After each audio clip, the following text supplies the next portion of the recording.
Ici Alex Wagner et dans cet épisode de Drag Replay Caméra cachée, je suis dans un grand magasin à Paris, le magasin Printemps, et je tombe sur une jeune femme que je trouve très belle, très chic, qui est assez apprêtée, exactement comme j'aime les femmes en fait, et elle est en train de regarder dans une vitrine Chanel.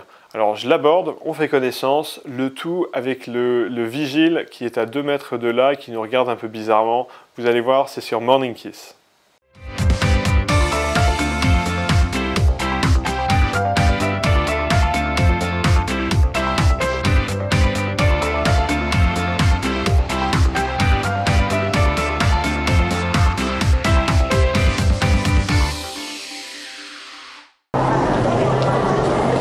Salut, j'étais juste en train de passer là, ça peut paraître un peu bizarre mais je t'ai vu et je t'ai trouvé adorable et j'avais envie de faire ta connaissance. D'accord, c'est gentil. Tu m'as complètement distrait, j'étais en train de chercher toute autre chose. Je m'appelle Alex. Enchanté. T'es d'où? C'est-à-dire d'où? Bah c'est pas français, enfin t'as des origines marocaines, tunisiennes. Ouais. Ok, qu'est-ce que tu fais là? Je dois aller voir une amie à moi qui travaille ici. Ah, et les vendeuses? Oui, non, Ouais. elle est responsable en fait. Ah oui, pardon. Moi j'étais juste en train de chercher un rayon série télé parce que mon plus gros problème existentiel c'est que j'arrive à la fin de Breaking Bad. Tu connais? Je connais, oui. Ouais, c'est une série télé. Alors première remarque, c'est qu'un grand magasin comme Printemps ou Galeries Lafayette, ce sont des excellents endroits pour faire des bonnes rencontres avec des femmes assez ravissantes. Donc je vous recommande ça. Les femmes, typiquement, aiment beaucoup le shopping. C'est un passe-temps pour elles, un peu plus que pour nous les hommes. Alors là, dans cette interaction, je fais une approche directe. Alors pour ceux qui affectionnent les approches indirectes, et je sais que vous êtes nombreux, là c'était du pain béni. Elle était en train de regarder dans une vitrine Chanel. Vous auriez pu très bien aller faire un commentaire. Un commentaire genre gentiment désobligeant, du style, voilà, vous approchez d'elle, vous la regardez, vous regardez dans la vitrine et vous dites « Non, trop bleu pour toi, je te verrai plus en orange ». Voilà, quelque chose comme ça. Alors, moi en l'occurrence, je vous l'ai déjà dit plein de fois, je suis partisan des approches directes et j'aborde le plus direct possible parce que j'ai envie que cette femme se dise « Ok, ce mec-là, il sait ce qu'il veut, il sait pourquoi il est là et ce qu'il veut, c'est moi ». Vous remarquerez aussi que j'ai utilisé le mot « adorable » dans cette ouverture. Adorable, c'est un mot qui a été popularisé par Mystery et Neil Strauss dans le best-seller, le bouquin « The Game ». En 2005, ça commence à remonter pas mal. Et comme c'est le même mot en français, ce mot a été repris par plusieurs coachs en séduction français. Et la raison pour laquelle adorable, c'est un mot qui est pas mal en ouverture, c'est que c'est un compliment, et en même temps, il a une connotation gentiment infantilisante. Un peu comme si vous parliez à votre petite nièce de 12 ans, et ça évite tout simplement de mettre la fille sur un piédestal. Ce qui compte néanmoins, c'est la façon de le dire, parce que le mot adorable, c'est pas un mot magique. Parfois je dis adorable, parfois je dis je t'ai arrêté parce que j'ai eu envie de faire ta connaissance. Peu importe, le tout c'est d'éviter tout ce qui est compliment physique trop direct à ce stade, et tout le reste ça va être dans le non-verbal, le regard, la tonalité, la posture, la gestuelle. Et d'ailleurs à propos de posture, vous regardez, j'ai fait un arrêt sur image là sur la vidéo où vous me voyez adossé contre la vitrine Chanel, avec elle qui me parle et moi qui donne l'impression par ma posture que voilà, j'ai pas besoin d'elle, que je ne suis pas en train d'aller vers elle avec ma posture, je suis en aisance, je suis en arrière, je laisse venir, j'ai besoin de rien. Ce qui n'empêche pas que je peux avoir envie d'elle, mais pas besoin d'elle. Vous voyez la nuance? Ok, on reprend avec la caméra. Oui, exact. Un mec qui est diagnostiqué cancer et donc il devient dealer de drogue pour se faire de l'argent avant de mourir pour sa famille. Il y a un de mes amis qui regarde cette série. Et c'est un truc de ouf, mais j'arrive à la fin et je veux acheter une autre série. D'accord. Qu'est-ce que tu me recommanderais comme série? T'es pas une addict des séries, toi? Moi? Ouais. Si, grave.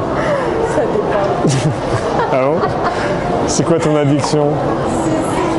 Ce que je regarde, Attends, tu peux me tutoyer? Je suis pas si vieux que tu crois. Hein. Ok, bon Tu crois que j'ai quel âge? C'est gentil ça, 40. 40? Ouais. Alors là, on est en pleine conversation. Je suis en train de parler de séries télé. Alors attention, les séries télé, c'est pas un sujet magique à utiliser en drague. Simplement, je suis en train de montrer à cette fille ma capacité à parler de quelque chose d'ordinaire. Quelque chose d'ordinaire alors que c'est une inconnue. Ça, c'est assez énorme parce que raconter sa vie avec aisance, et les séries télé, c'était simplement quelque chose qui était en train de se passer dans ma vie à ce moment-là. J'aurais pu lui parler de toute autre chose qui était en train de m'arriver. Bah, ça démontre beaucoup d'aisance sociale et surtout, ça rapproche. Parce que là, ce n'est pas du tout une conversation du genre deux inconnus qui cherchent à faire connaissance. Là, on est sur un mode de communication qui ressemble à deux personnes qui sont déjà proches. Et ça, immanquablement, inévitablement, bah, ça va donner l'impression à la fille qu'on est déjà proche, puisqu'on est en train d'avoir ce genre de conversation-là. Vous voyez ? Ensuite, je vais vous parler un peu du rire, parce que vous avez peut-être vu, si vous ne l'avez pas vu, revenez en arrière, vous allez voir, à un moment, elle est pliée de rire. Quand je dis pliée de rire, c'est littéralement, c'est-à-dire qu'elle a une posture qui est littéralement pliée en deux parce qu'elle rigole. Et vous connaissez sans doute cette expression, femme qui rit, femme à moitié dans votre lit. Oui, cette expression, je la trouve assez valable, et non, ce n'est pas pour les raisons que vous pensez. Attention, il n'y a pas besoin en drague et en séduction d'être quelqu'un de drôle. Vous avez peut-être remarqué, moi je ne suis pas quelqu'un de drôle. Il y a chez Morning Kiss certains coachs qui sont beaucoup plus drôles que moi, qui sont très blagueurs, et ça marche très bien aussi, mais il n'y a pas besoin de faire des blagues en séduction. Si vous revenez en arrière sur la séquence où elle est pliée de rire, cette fille, je ne dis rien de drôle. Je ne suis pas drôle du tout, et d'ailleurs ma façon de draguer, elle est souvent très peu spectaculaire. J'ai une façon assez ordinaire de draguer, dans la mesure où je drague une fille comme je suis dans la vie de tous les jours avec d'autres personnes. C'est la définition même d'être quelqu'un de naturel. Oui, non, alors pourquoi elle rigole? C'est que, c'est encore une fois, c'est du non-verbal, c'est ma façon de dire les choses. Si vous revenez en arrière, vous m'entendez dire « T'es pas une addict des séries, toi ?» Si, grave. Voilà, j'ai une façon très posée et très tonalité descendante toujours. Je vous en ai parlé dans d'autres vidéos, cette tonalité descendante, je ne suis pas en train de dire « T'es une addict des séries, toi ?» Si, grave.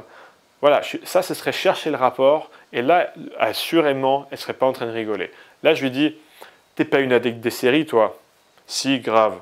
Voilà, c'est une tonalité descendante, ça sous-communique que je suis quelqu'un qui suis à l'aise, que j'ai besoin de rien, que je suis très stable dans ma personnalité et que je ne suis pas en train de chercher son rapport. Je ne suis pas en train de chercher son rapport, ça sous-communique que j'ai une certaine valeur sociale. Et c'est cette valeur sociale perçue par elle qui l'a fait rigoler. Je vais vous faire une analogie. Imaginez, vous êtes dans un dîner mondain et on vous a placé à côté, à la table du dîner de Barack Obama. Je sais que c'est improbable, mais imaginez quand même. Eh ben, je peux vous assurer que vous aurez tendance à rigoler davantage à ce que Barack Obama vous dit que Barack Obama aurait tendance à rigoler à ce que vous vous dites. Et ce, indépendamment de la drôlerie des propos. Simplement, le rire, il peut parfois être rapport à la drôlerie, mais il est souvent, maintenant que je vous l'ai dit, vous allez chercher les instances, vous allez regarder quand les gens rigolent. C'est pas toujours pour un truc drôle. Non, le rire, il transcrit souvent les valeurs sociales perçues. Ok ? On reprend la vidéo et on regarde la suite. Cool.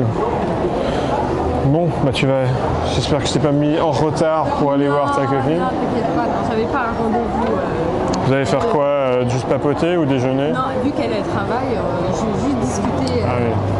Voilà. Ouais, tu passes un coup de vent. Voilà, exactement. T'es déjà allé sur la terrasse, sur le toit? Jamais. Je crois que... Attends, on est au printemps. Il y a une terrasse de ouf sur le toit. Je sais pas si tu veux papoter avec ta copine. Je savais pas du tout. C'est ouf. Ça s'appelle le délicieux. C'est une sorte de jeu de mots délicieux, parce qu'un délit, c'est où tu manges. Et c'est délicieux. Et il y a les cieux, parce que c'est proche du ciel. C'est un endroit de ouf.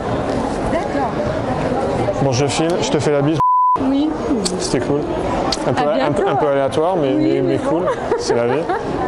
Bonne journée. Bonne journée. Bye.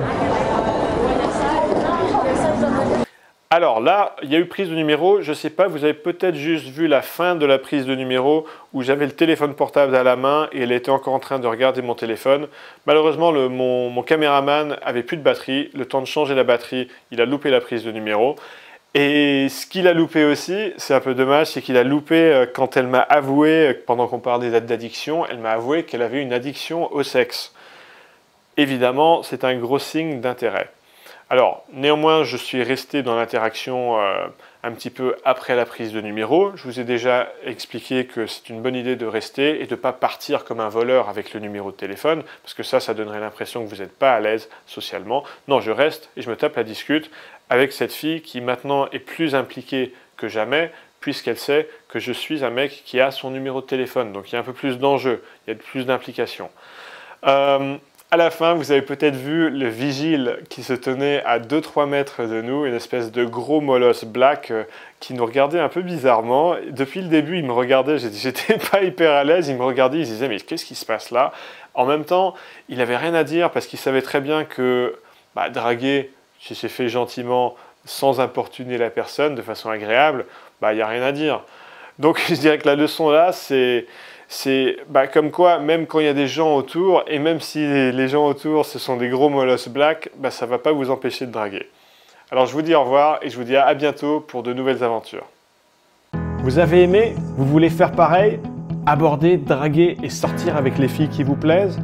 Le raccourci pour y arriver rapidement, c'est de regarder puis copier quelqu'un qui sait déjà le faire et qui vous montre exactement comment faire.